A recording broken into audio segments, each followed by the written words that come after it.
Computer programming सीखने की series के इस वीडियो में हम प्रॉब्लम नंबर 6 को सॉल्व करेंगे। प्रॉब्लम नंबर 6 है, write a C program that takes two numbers as input and displays the results of their addition, subtraction, multiplication and division. मतलब हमें एक सी प्रोग्राम लिखना है जो कि दो नंबर्स को इनपुट में लेगा और डिस्प्ले करेगा उन दो नंबर्स का एडिशन, सब्ट्रैक्शन, मल्टीप्लिकेशन और डिवीज़न। तो हमारा जो डिज़ायर्ड आउटपुट है, जो हमें आउटपुट जो हम एक्सपेक्ट कर रहे हैं इस प्रोग्राम से, वो कुछ इस तरीके का होगा।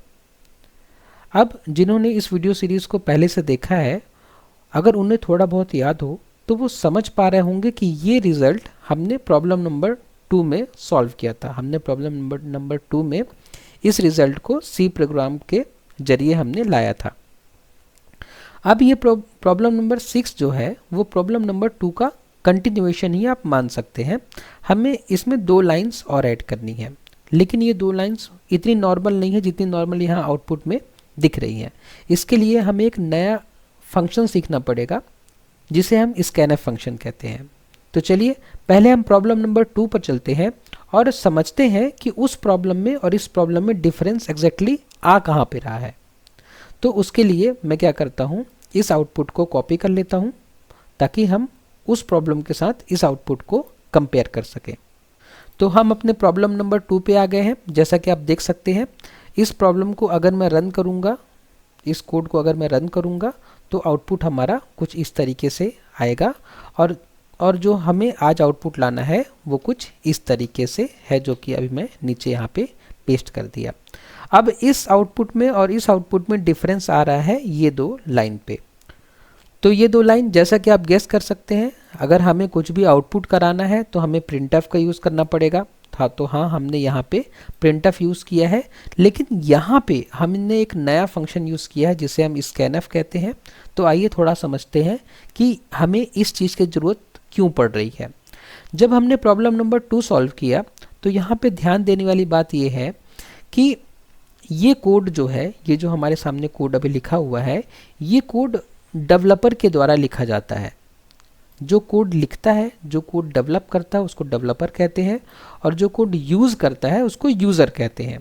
तो ये जो व्यू है ये डेवलपर का है और ये जो व्यू है ये किसका है, यूज़र का है। तो यहाँ पे जब हम इस कोड को रन करते हैं, जो कि हमारे सामने है अभी, तो यहाँ पे यूज़र का कोई रोल नहीं है। हमने कोड को रन किया और ये आउटपुट आ गया हमारा। यहाँ पे यूज़र का कोई रोल नहीं है। हमने प्रोग्राम रन किया, यूज़र को ये आउटपुट दिख जाएगा। लेकिन अगर यूज़र को, जो कि इतनी प्रोग्रामिंग नहीं समझता है, यूज़र तो हमारे प्रोग्राम को यूज़ करेगा। जैसे हम एटीएम मशीन में जाते हैं तो किसी ने वो सॉफ्टवेयर बनाया है एटीएम मशीन का, हम जाते हैं और एटीएम के सॉफ्टवेयर को यूज़ करते हैं और वहाँ से कैश निकालते हैं। हम यूज़र हैं, ठीक है। वो हमें इनपुट देने के लिए कहता है, हमें वो एटीएम मशीन हमें इनपुट देने के लिए कहता है, तो हम पिन, अमाउंट, ये सब हम उसे इनपुट देते हैं। ओके, तो उसी तरीके से ये जो प्रोग्राम है ये हमसे कुछ भी इनपुट में नहीं मांग रहा है, ये हमसे कुछ एक्सपेक्ट नहीं कर रहा है। हमने रन किया कोड को तो रन हो गया और हमें आउटपुट मिल गया हमारा। यहाँ पे हमसे ना पूछा इसने कि हमें क्या नंबर का एडिशन, सब्ट्रैक्शन, डिवीज़न कराना है। ये बस अपने मन से जो भी इसके कोडिंग में जो नंबर पहले से लिख दिया गया है वही हमें आउटपुट दे रहा है। यूज़र को ये सब कोड समझ में नहीं आता, इसीलिए यूज़र इसमें चेंजेस नहीं कर सकता। अगर यूज़र को मान लीजिए किसी और नंबर का सम चाहिए तो उसको डेवलपर से कांटेक्ट करना पड़ेगा और डेवलपर से उसको बोलना पड़ेगा कि हमें 192 और 10 का एडिशन, सब्ट्रैक्शन, डिवीज़न, मल्टीप्लिकेशन समझ में आ गया है। आप एक काम करिए, आप हमें 50 और 5 का एडिशन, सब्ट्रैक्शन दीजिए। तो फिर वो डेवलपर जो है वो कोड में चेंजेस करेगा, फिर यूज़र को कोड देगा, फिर यूज़र जो है कोड को रन करेगा और उसे ये आउटपुट मिलेगा। तब उससे समझ में आएगा कि अच्छा 50 और 5 का एडिशन, सब्ट्रैक्शन, डिवीज़न, मल्टीप्लिकेशन क्या होता है। तो ये जो कोड था ये डेवलपर ओरिएंटेड था, इसमें डेवलपर का काफ़ी इम्पॉर्टेंट रोल था।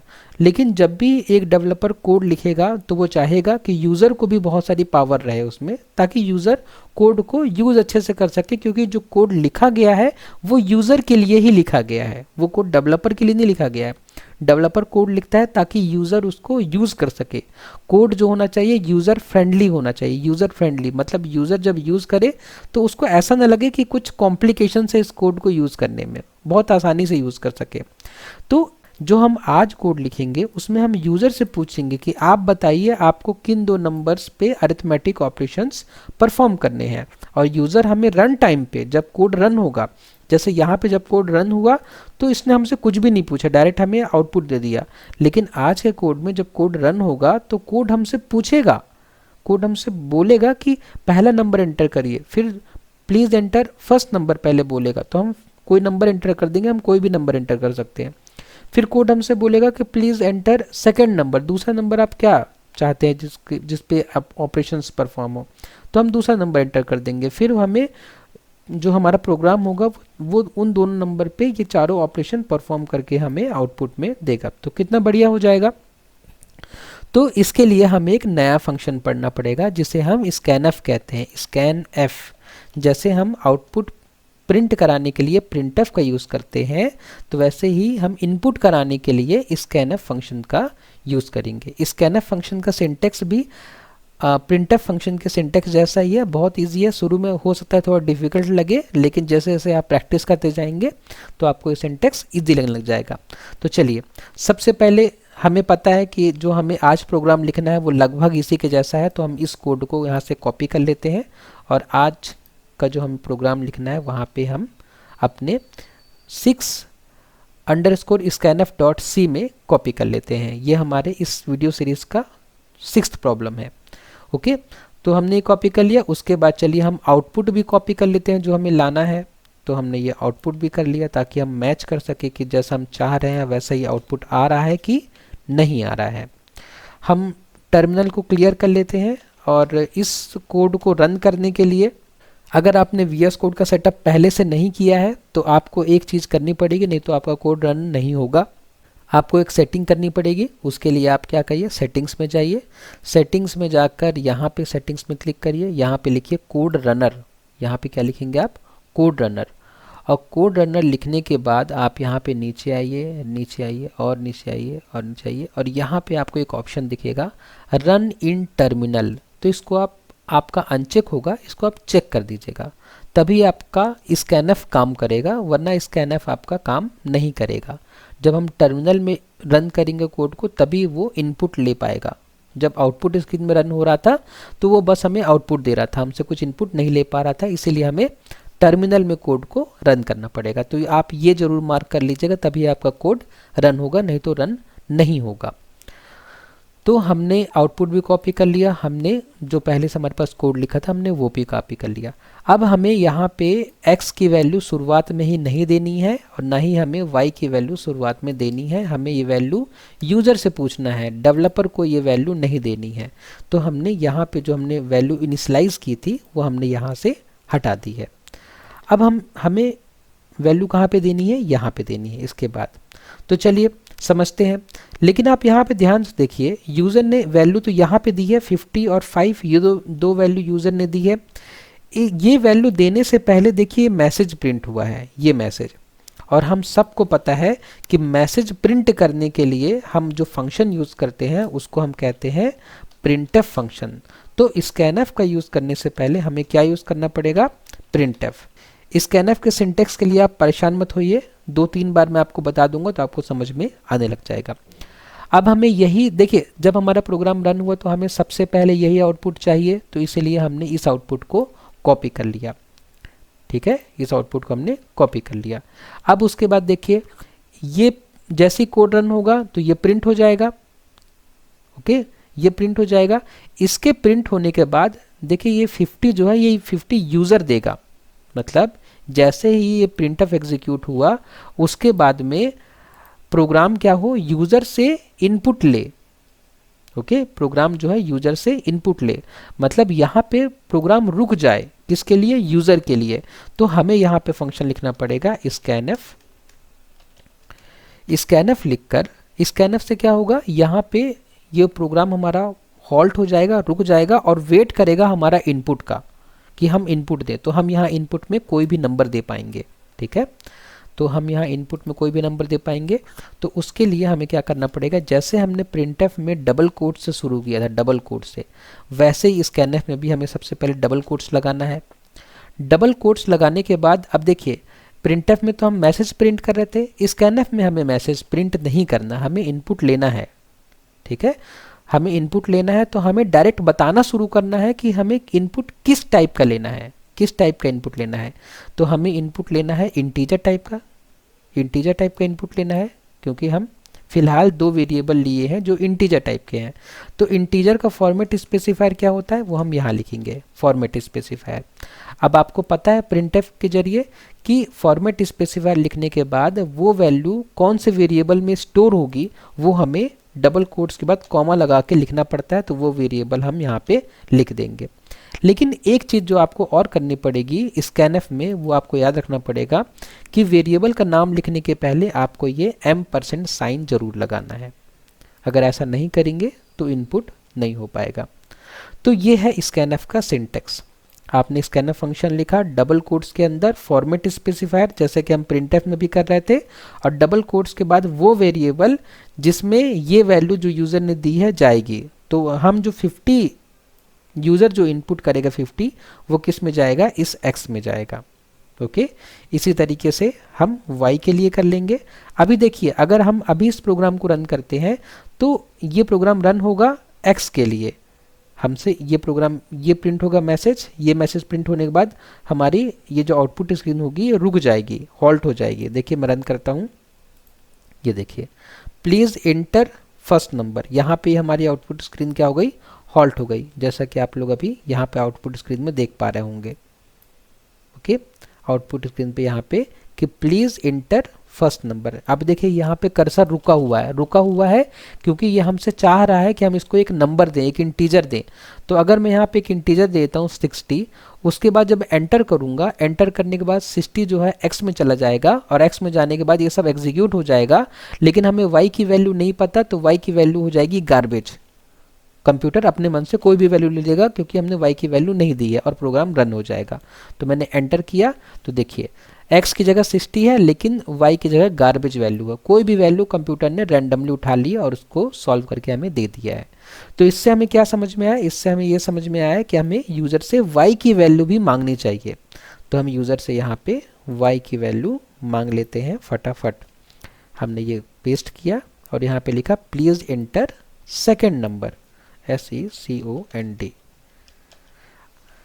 ओके, अब किसी के मन में अगर ये डाउट आ रहा है कि प्रिंटफ के बाद स्कैनफ तो नेक्स्ट लाइन में है, तो ये इनपुट जो है उसी लाइन में क्यों मांग रहा है, वो ऐसा इसलिए क्योंकि यहाँ पे हमने /n नहीं लगाया। अगर हम यहाँ /n लगा देंगे तो हमारा इनपुट हमसे नेक्स्ट लाइन में वो मांगेगा। ठीक है, यहाँ पे हम y कर देते हैं, सिंटेक्स वही रहेगा। देखिए सिंटेक्स आपको याद करना पड़ेगा, ठीक है, वो ऐसा रटना नहीं पड़ेगा, वो प्रैक्टिस से आपको आते जाएगा। एक बार इसको रन कर देता हूँ मैं। देखिए प्लीज़ इंटर फर्स्ट नंबर, तो फर्स्ट नंबर को हम कुछ भी ले सकते हैं 70। ठीक है, please inter second number, second number कुछ भी ले सकते हैं 4, और एंटर कर दूंगा तो देखिए 70 और 4 का पे सारे ऑपरेशन परफॉर्म होकर हमें आउटपुट में मिल गया। ये आउटपुट एकदम वैसा ही है जैसे ये हमें आउटपुट स्क्रीन में चाहिए था, जो डिज़ायर्ड आउटपुट था बिल्कुल वैसा ही है।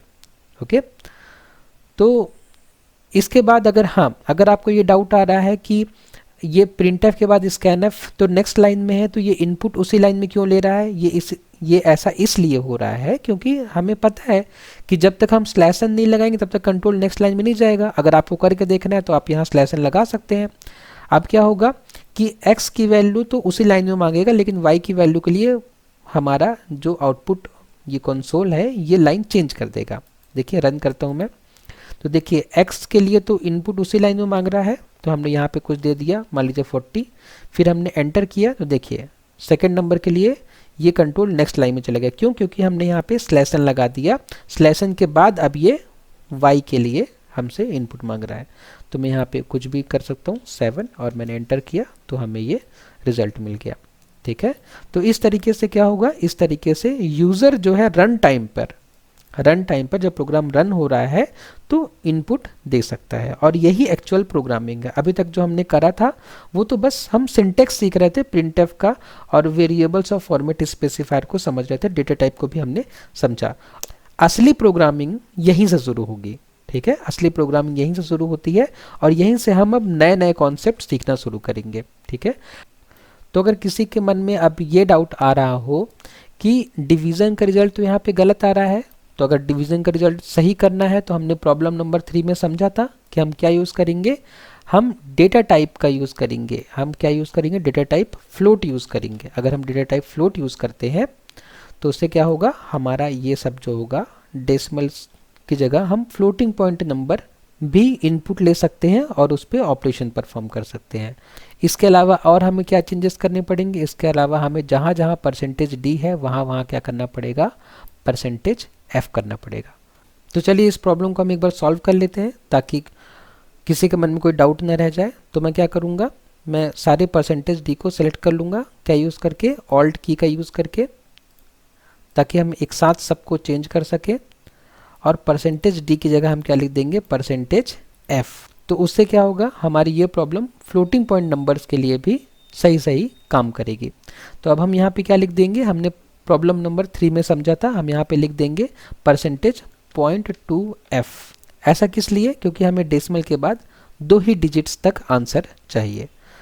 अब हम इसको अगर दोबारा रन करेंगे तो इंटर फर्स्ट नंबर, अब यही सेम चीज़ करता हूँ मैं, 40 और 7। तो इनपुट में मैंने 40 किया और ये यहाँ पे आंसर गड़बड़ आया। क्यों, क्योंकि हमें परसेंटेज .2f यहाँ पे नहीं करना था। ये तो स्कैनफ का सिंटेक्स है, हमें यहाँ पे नहीं करना था, हमें बाकी जगह करना था। तो अब मैं दोबारा इस कोड को रन करूँगा और मैं पहला नंबर एंटर करूँगा 40। उसके बाद सेकेंड नंबर हमसे पूछ रहा, सेकेंड नंबर 7 मैं एंटर करूँगा। तो देखिए इस बार जो है रिज़ल्ट एकदम सही सही हमारे हिसाब से आया है।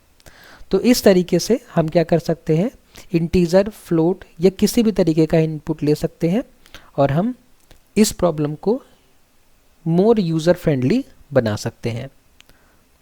तो आज की वीडियो में बस इतना ही। नेक्स्ट वीडियो में जब हम मिलेंगे तो एक और इंटरेस्टिंग प्रॉब्लम को सॉल्व करेंगे। वीडियो को लास्ट तक देखने के लिए धन्यवाद।